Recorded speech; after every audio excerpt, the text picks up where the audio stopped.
ba ñetti waxtu jot maanaam 15 heures ma woo leen ñu ni ma duñu ñëw wala suñuy ñëw na ministre yi bëri teew maanaam ministre yi nga xam ni seen poñ yi peut-être laal na leen nee nañ ministre de l'intérieur dafa war a teew ministre des forces armées dafa war a teew ministre des finances ak budget dafa war a teew ministre de l'environnement ak développement durable aussi war naa teew ñu boole ci aussi le ministre des collectivités territoriales et le ministre du travail di fàttali ni tey jii man ba ma ñëwee toog xëy na ministre aman na teewuñu woon waaye ay responsable de haut niveau yi nekk ci ministère yëpp ku ci nekk teew na maanaam même le directeur de la sécurité publique teew na colonel gendarmerie bu amee ci wàllum circulation teew na colonel douane teew na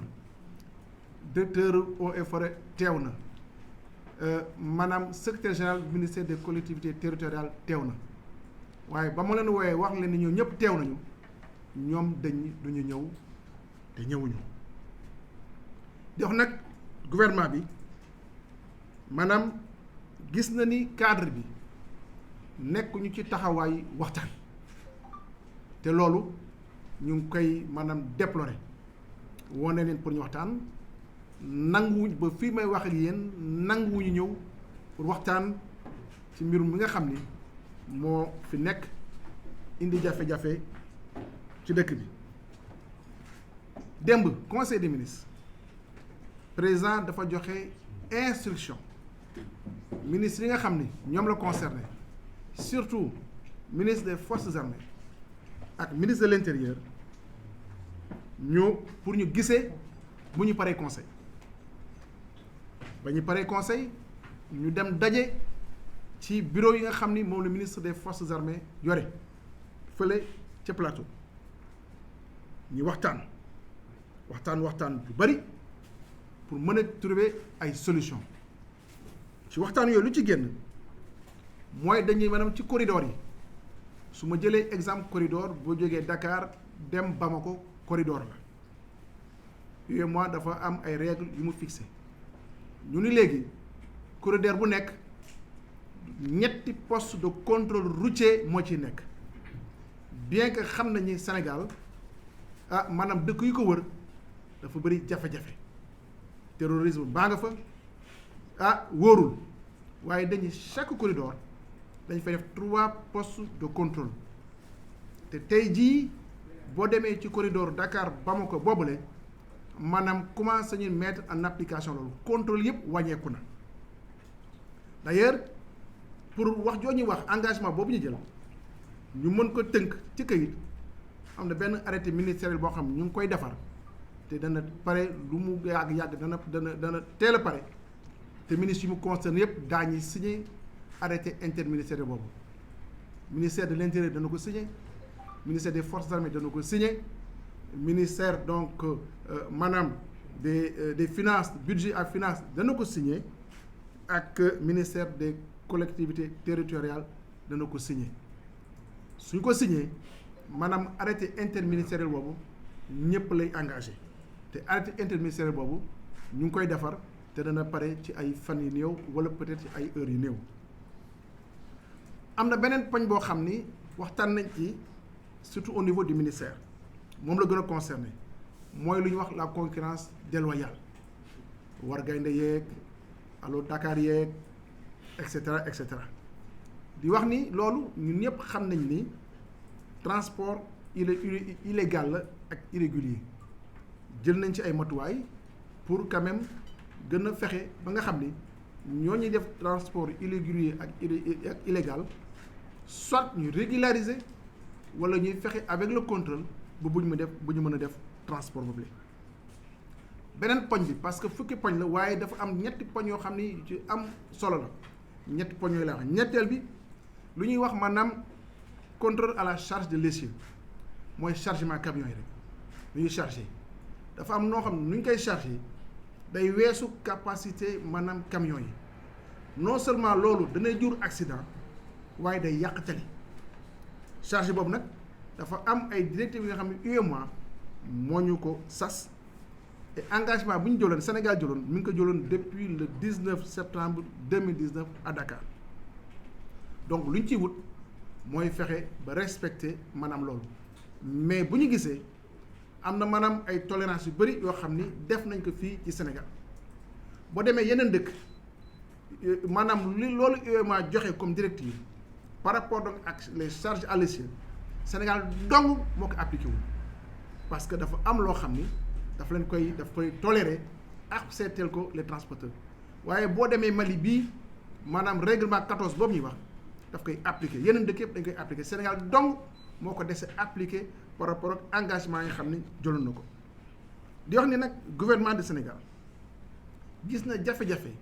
ak tolof-tolof yi nga xam ni grève bi moo ko indi ñu waroon liggéeyuñu ñu waroon dem faju ji fajuwuñu ñu waroon dem en tout cas commerçant yi liggéey de kenn demul dem dikk bi maanaam dakk na boole ci nag maanaam yàq bi nga xam ni am na ci ñi nga xam ni dañoo bëggoon liggéey su ma nekkee di continuer di lire xëy na loolu maanaam dana jafe waaye nag vraiment di regretter conséquences yi nga xam ni grève bi daf ko indi ci économie dëkk bi ci koom-koomu dëkk bi loo xam ni lu diis la te di montrer suñu solidarité vraiment di naqarlu mbir mi bokk naqarlu bi ak population Sénégal yi nga xam ni grève bi yàqal na leen lu bëri te grève bi mënoon na bañ a am en réalité man gëm naa ni mënoon na bañ a am bu fekkee defar dong moo ñu tax a jóg mënoon na bañ a am donc loolu ñu ngi koy naqarlu waaye nag di wax ni kat am na loo xam ni duñ ko seetaan parce que gouvernement dafay condamner maanaam yàq-yàq bu am ci dëkk bi ñu jógoon pour liggéey ñu toj seen ay oto jël saccagé ay kaaru ak ay bisu Dakar Dem Dikk loolu état bi daf koy condamner fermement te mënu ko seetaan képp koo xam ni dafa bëgg liggéey war ngaa mën a jóg dem liggéey ku bëgg a grève droit consacré la bu la neexee nga grève waaye mën ngaa grève bañ a tere ku bugg ba noppi bañ a tere ku bugg liggéey mu liggéey parce que nu nga amee am droit grève noonu que nit ki amee droit dem liggéey bu bëggee liggéey donc grèveal sa grève booy grève te nga bàyyi ko bugg liggéey dem liggéey loolu nag gouvernement bi dana jël matuwaay bu mat sëkk pour képp koo xam ni bëgg na liggéey mu dem liggéey te loolu aussi bépp kuréel bu nekk ci biir état bi moo xam ne service la wala gouverneur wala préfet wala sous-préfet wala maanaam force de l'ordre yi ñu jël matuwaay yépp pour képp koo xam ni bëgg na dem dëkk moo xam ne liggéey wala doxi soxlaam mu mën ko def en toute sécurité et en toute liberté donc état bi comme nu ma ko waxee léegi dana jël matuwaayam yépp pour que dëkk bi mën a tourner comme nu mu waree te état bi dana jël ay responsabilités am pour loolu mën a am donc di leen gërëm bu baax di leen sant. journalistes yi fi teew yëpp ngeen ñëw may ñu occasion bi nga xam ni dana tax ñu mën a communiquer ci wàllum grève bi nga xam ni moo am ci dëkk bi yëpp à l'échelle nationale di leen gërëm bu baax di leen sant. dafa am kuréel boo xam ni bu dajale maanaam transporteurs yi bu tudd CRUS ba ma ko yëgee dégg ni dañu bëggoon déposer maanaam lu ñuy wax préavis de grève ni maanaam dañu bëgg dem grève dama woo responsable yi nga xam ni ñoo nekk ci cadre bi ñaar ñëwoon nañu te ba ma leen di woo boobu ci mois d'août la woon le 17 août 2021 ñu ñëwoon teew monsieur Alassane Ndoye la ak monsieur Goro Kouma ñu waxtaan ci wàllum maanaam seen liggéey ak surtout lu ñuy wax contrôle routier maanaam lu ñuy xool oto yi ci tali yi ba ñu déposé seen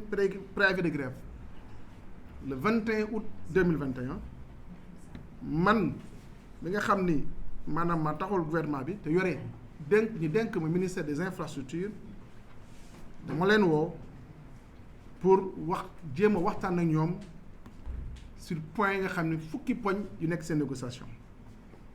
am na benn communiqué bu nga xam ne defoon nañ ko le 15 novembre 2021 pour wax maanaam syndicalistes yi